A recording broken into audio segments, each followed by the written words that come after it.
اولین صندوق امانات دنیا کجاست؟ تو ایرانه؟ تو یزده؟ تو سریزد؟ باورم نمیشه. باورش کن، بیاریم با هم ببین.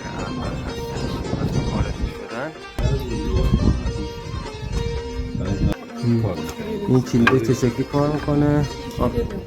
توش معمولا جای چیزه، جای حبوبات آفتابی که در حال غروب کردن. اولین صندوق امانات و بانک مرکزی دنیا. اینجا قلعه اولین بانک مرکزی و صندوق امانات دنیاست در قسمت سریزد یزد. چیزی که اول از همه جالبه این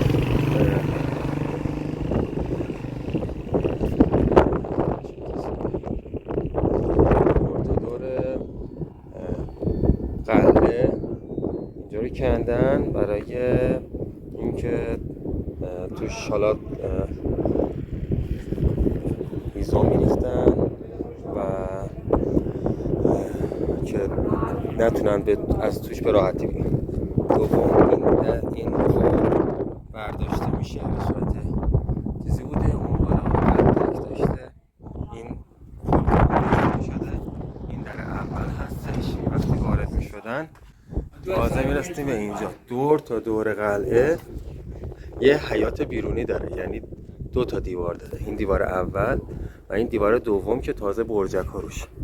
و اگه میتونستن از این دیوار برن بیرون بیان داخل، وارد حیاط بیرونی میشن. بعد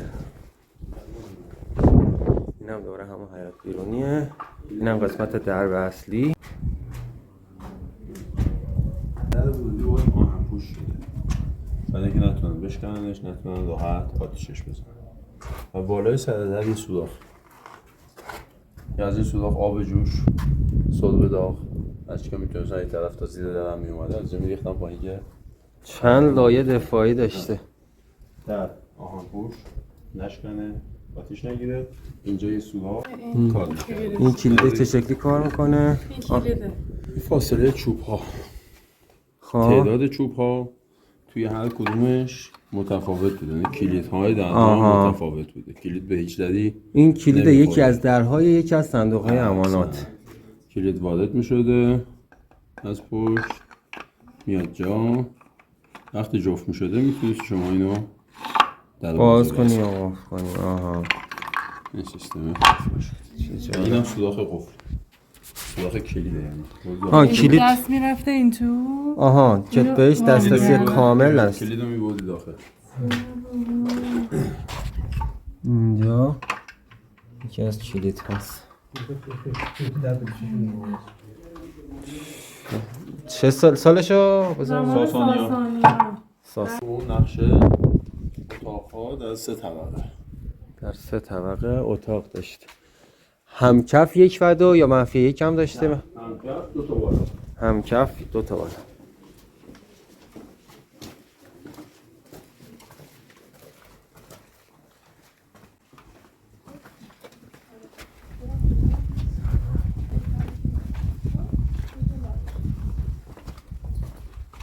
آب مجموعه بالا به روایتی ازش برای فضا هم استفاده میکرد، برای مخفی شدن و فضا. راه دقیقش مشخص نیستش.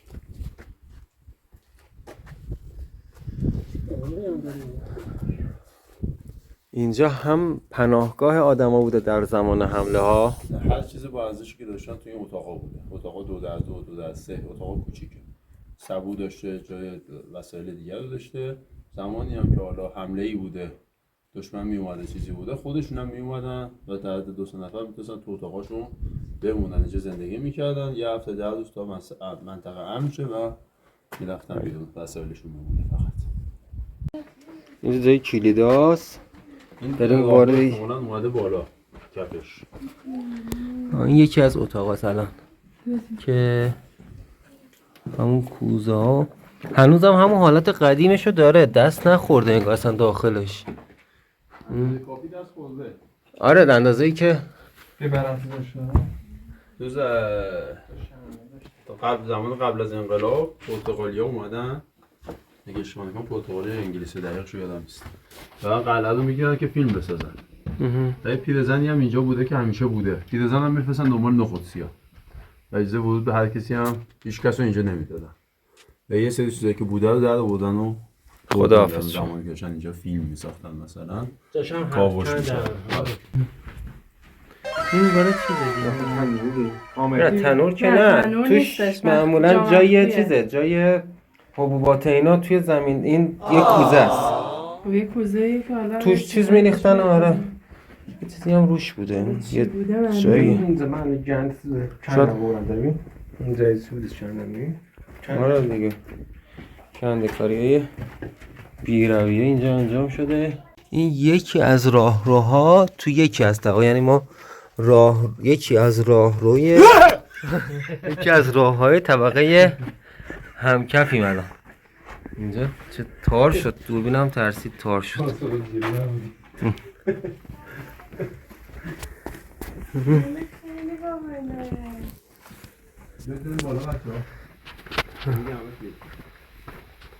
این راه آخرش هم بنبسته دیگه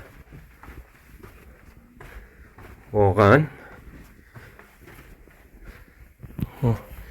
این کوزه هایی که داشته اینجا الان طبقه روی همکف هستیم و الان دارم میرم به طبقه سوم. اینجا طبقه سومش هست که همونجور که میبینید تقریبا خراب است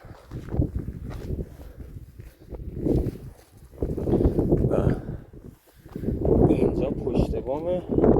برای اینکه دید کامل از مجموعه داشته باشید من آمدم اینجا.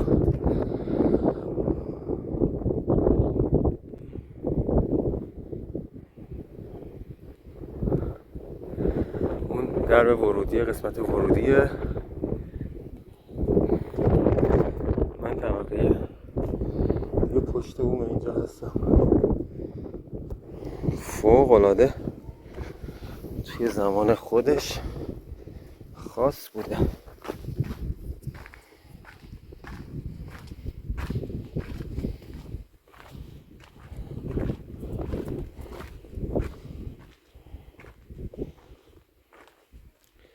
اینجا سقفش ریخته، این حوضه کاملا پوشیده شده.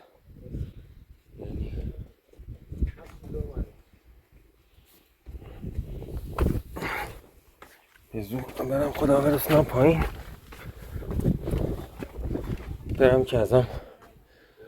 خب همونطور که می‌بینید هانیه خیلی خوشحال در حال گرفتن عکسه. خیلی خوشحالی که داری عکس میگیری؟ دقیقا با کدوم لنز داری میگیری؟ منم بگیر. بریم بذار من عکسمو بگیرم بریم برای بعدی. این قسمت مقابل اون طرف هم بگیرم. دقیقا اینم راهروی طبقه دومه. اینم داره میاد پایین بچه‌مون. اینم همون اتاقاست. حالا میخوایم بریم قسمت برج اصلی. این یکی جالبه. این یکم مثل اینکه بازسازی شده بوده. طبقه زیر اصلی یه سری دوبه به سمت بیرون هم داشته که نگاه کنید. اون بیرون رو راحت میتونستن از اینجا هدف بگیرن و عنوان دیدبانی از این سوراخ‌ها استفاده میکرد. اینم همون سوراخیه که اون بالا نشونتون پایین نشونتون برای بالای در ورودی. خب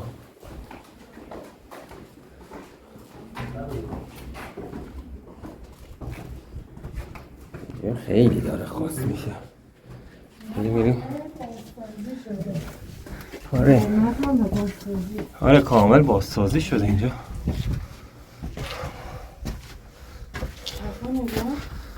متاسفانه جایی که اینجوری بازسازی میشه دیگه امکان ثبت یونسکو نداره. و اینم قلعه از نمای برج اصلی، درسته؟ این همون ورودیه که ما ازش وارد شدیم. این همون ورودیه.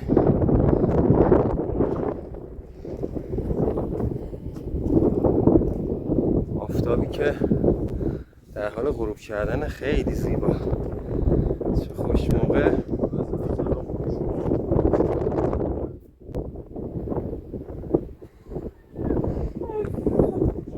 یه بار دیگه هم مرور کنیم. اونجا این یه تیکه خندقه، بعدش دیوار اول، حیاتی که دور تا دور قلعه دقیقا همین حیات هست و 4 تا برجک اطراف دیوار اول هست.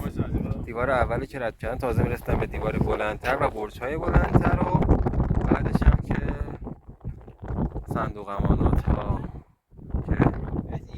که ویدئوی کامل از اینجا بگیرم. دور تا دور ورودی اولین صندوق امانات و بانک مرکزی دنیا.